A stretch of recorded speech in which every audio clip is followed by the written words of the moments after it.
5. Something very strange happened in the skies above Athens, Greece.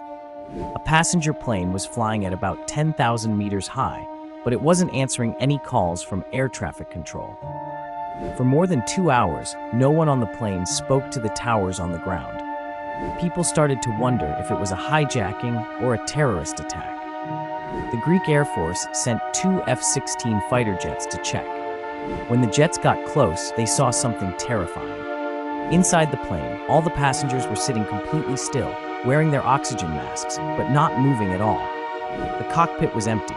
After a while, one man was seen walking into the cockpit, but he wasn't a pilot. Soon the plane tilted, lost control, and crashed into the mountains north of Athens. Sadly, 121 people died that day.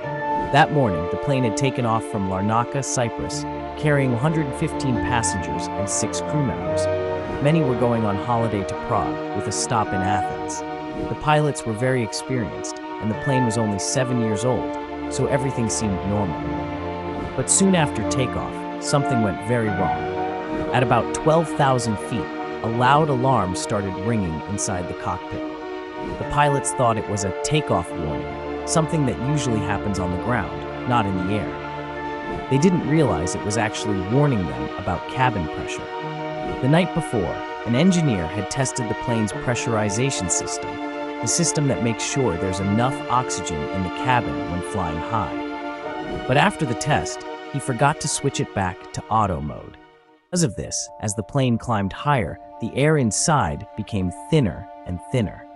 Without enough oxygen, people suffer from something called hypoxia. It makes you confused, tired, and then you slowly pass out. That's exactly what happened to the pilots, the crew, and the passengers. They didn't even realize what was going on before it was too late. One flight attendant, Andreas Prodromou, who had some pilot training, stayed awake longer because he used a portable oxygen bottle.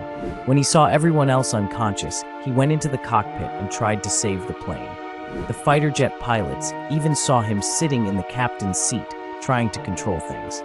Sadly, he wasn't trained to fly a big Boeing 737, and the engines eventually stopped when the fuel ran out. The plane then crashed.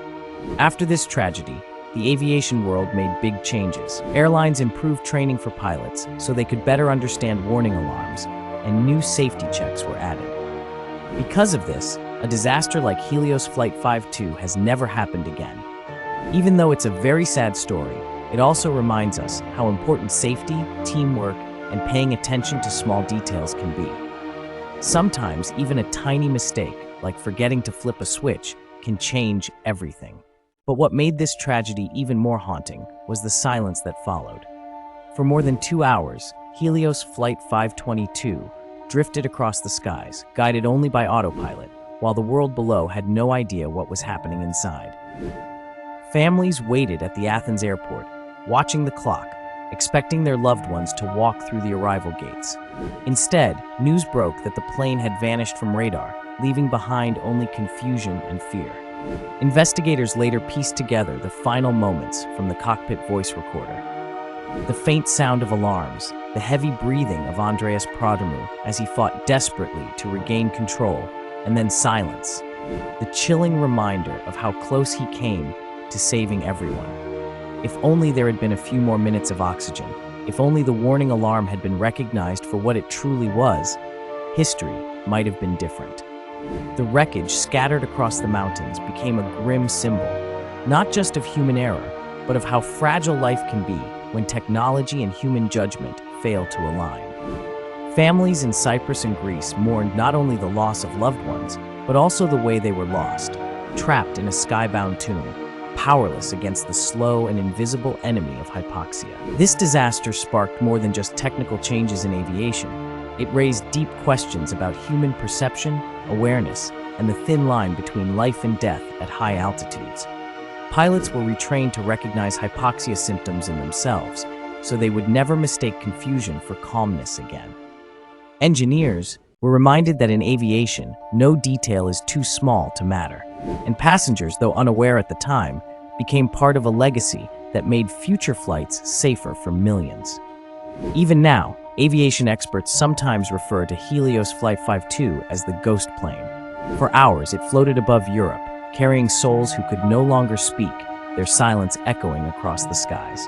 It remains one of the eeriest and most heartbreaking reminders in aviation history that sometimes disasters aren't the result of violence or storms, but of silence, oxygen, and a single forgotten switch.